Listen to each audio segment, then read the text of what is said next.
had a major impact on trade because what happened was suddenly all the retail and wholesale points got closed because of the lockdown and the COVID situation.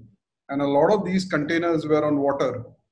So it just kept piling up both at the port as well as a lot of these products are perishables. So cold store spaces were getting full. Even today, we are seeing a lot of challenge for the trade because the sale points have become much far limited than that what it used to be. The roadside vendors are all gone. Modern retail that was in the malls are restricted. Online business clearly has grown, but that their bandwidths were still so small that they've got excessive demand, but it's not like they are able to service. Most of the orders that you will place will not go through. So it's been a struggle for imported foods. As a company, we represent foods from US. We also work from some foods from Chile. So we represent and market Washington apples in India. We market USA pears in India. We also represent kiwi fruit from Chile. And in addition, we are also marketing California pistachios and US cranberries.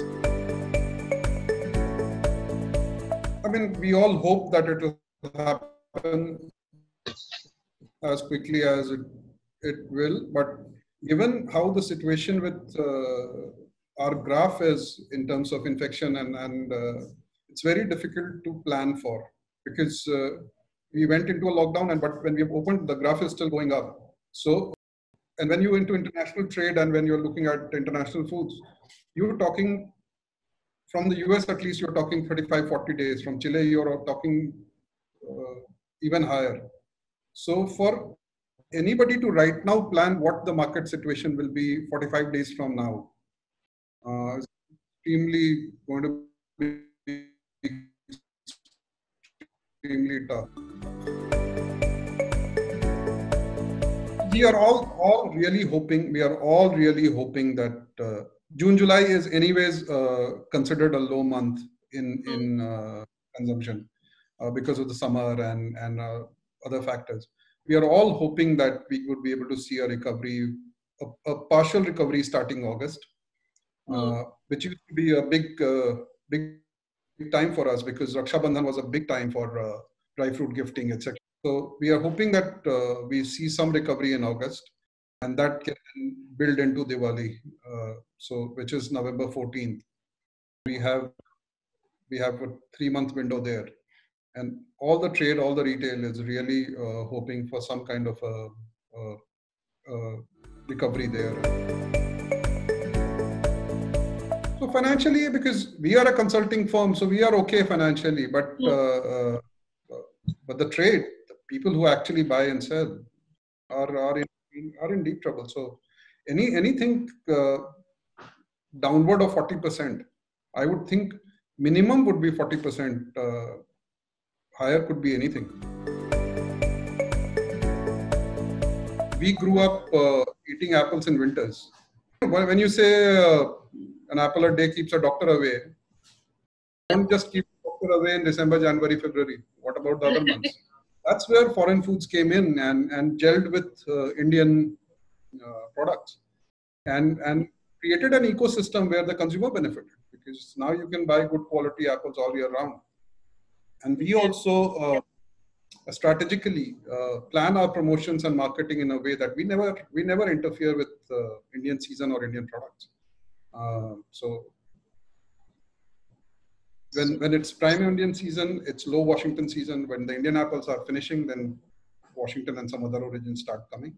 What has happened for the newer generation is that they are now getting good quality apple all year round. That's one part.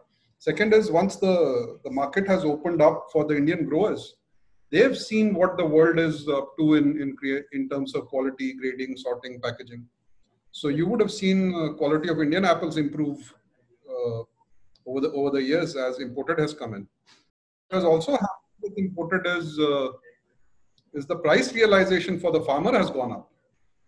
Because a Washington sells at 150, an Indian can come at 125. But if you take the imported out of the equation, the price will come at 40 for Indian. Right. So actually the import market and opening of the market has benefited the Indian industry. The complementary is where we come in, where you are providing consumers better choices, additional choices, and you're also providing an option for food service, for health freaks, etc., to come in and experiment. A classic example is one of the products that we work from is kiwi fruit from Chile. Kiwis have vitamin C, which is twice of oranges. And who kiwi in India 5 years ago? Today, kiwi fruit has become one of the most commonly available, and demand is there. I actually saw doctors recommending kiwi fruit for its vitamin C and its help in increasing the platelet, etc. So these are things that open up. India does not produce any pistachios, and pistachios have now been the research actually just broke through that pistachio among all the plant food is the only food which is a complete protein. So a handful of pistachio has as much protein as an egg, is the research that, and a complete protein, which means it also has all the amino acids. We all believe in the India story. I think this is just a blip.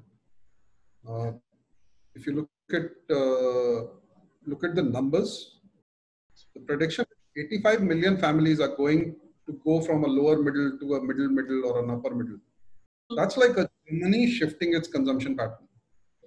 And we are seeing three major changes as far as Indian consumers are concerned.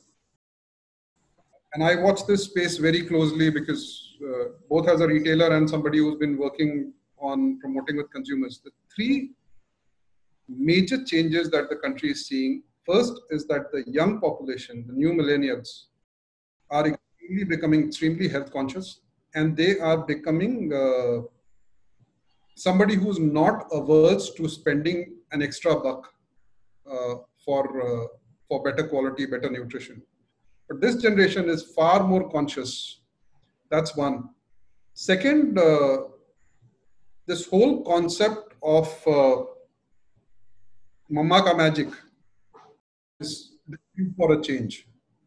I'm meeting more and more young women and people who have no idea how to cook, and who do not want also their children to get into kitchen. It might be for fun sake, etc. But there are people who are not into traditional, or there are women who are not into traditional cooking, and this art of the lady of the house feeding the house is drastically, and it will have long-term impact. And the last that I'm seeing is whenever people have earned more money, they have eaten more protein, more fruits and vegetables, less rice, less wheat. This is a global consumption pattern. And we are seeing this increasingly in urban India. But what is fascinating to note is that small town India is at par